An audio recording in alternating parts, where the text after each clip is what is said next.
हमें हर चीज़ के लिए पैसों की ज़रूरत होती है, तो हम हर चीज़ की ज़रूरत पूरी करने के लिए घर वालों से पैसे नहीं मांग सकते हैं। मैंने भी सोचा कि क्यों ना कुछ किया जाए, तो मैंने उन 3 महीनों में पूरे 3 महीने तो नहीं गई थी। आप लोगों को भी पता है जून जुलाई में हमारे घर में बहुत सारे काम होते हैं, धान रुपाई होती है, निराई गुड़ाई होती है, तो उतना टाइम तो मुझे नहीं मिला था। लेकिन फिर भी मैंने उस बीच में से 1 महीना निकाला और मैंने सिलाई प्रशिक्षण का कार्य शुरू किया।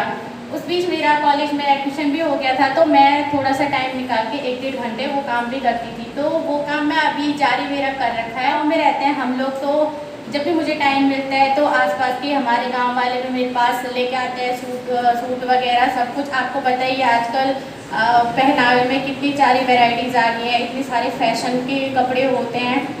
तो मैं अपना सिलाई का एक छोटा सा कार्य करती हूँ, उससे मुझे इनकम भी होती है। तो मैं अपने घर वालों से पैसे भी नहीं मांगती हूँ। कुछ अगर मुझे बड़ी चीज़ की ज़रूरत होगी उसके लिए तो मैं मांगती हूँ, लेकिन जैसे मेरे कॉलेज का खर्चा भी होता है, तो किताबें हो गई, ड्रेस हो गए, तो मैं उनसे उन्हीं पैसों से अपना इस काम को कर लेती हूँ पूरा। तो मैं आप लोगों से भी ये निवेदन करती हूँ कि आप भी अपना समय व्यर्थ ना करें। ज़रूरी नहीं कि आपको सिलाई में ही इंटरेस्ट हो, आपको किसी और चीज़ में इंटरेस्ट हो, जैसे कि हैंडीक्राफ्ट की चीज़ें भी आजकल कितनी महंगी बिक रही है। आपको क्या करना है, हैंडीक्राफ्ट में आपका सामान 200-250 में आता है, वो सामान घर पे थोड़ी मेहनत और थोड़ा टाइम ही तो लगता है। वो चीज़ हमारी 9-10 हज़ार रुपये, 900, 1100, 1200 ऐसे में बिक रही है मार्केट में। मैंने खुद आजमाया है वो चीज़। मेरी बड़ी बहन भी है, उसने यूट्यूब पे सीखा था, वो पहले उसने सीखा फिर मुझे सिखाया। उनका के माध्यम से मैंने ये सीखा कि अगर हमें स्वयं का रोजगार करना है तो हमें किन सीढ़ियों से गुजरना पड़ेगा। और ऐसा नहीं है कि हमारे पास अगर पैसे नहीं हैं तो हम उद्यम कोई खोल नहीं सकते। उसके लिए भी सरकार ने बहुत सारी ऑर्गेनाइजेशन खोली है, तो हमें पैसे भी वहाँ से मिल सकते हैं और इन्फॉर्मेशन भी मिल सकती है।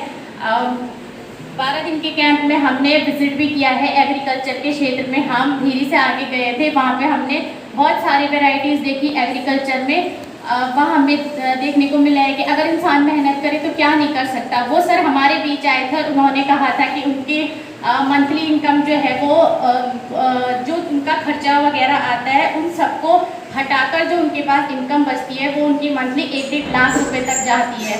तो वो भी तो कुछ ना कुछ कर ही रहे हैं। तो मैंने उनके माध्यम से वहाँ जाके हमने ये सीखा कि हम एग्रीकल्चर के क्षेत्र में भी बहुत कुछ कर सकते हैं।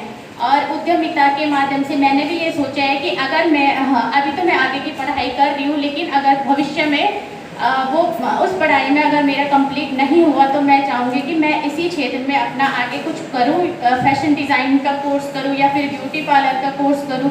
बस मैं इसी क्षेत्र में उद्यमिता के माध्यम से आगे बढ़ना चाहूँगी। धन्यवाद।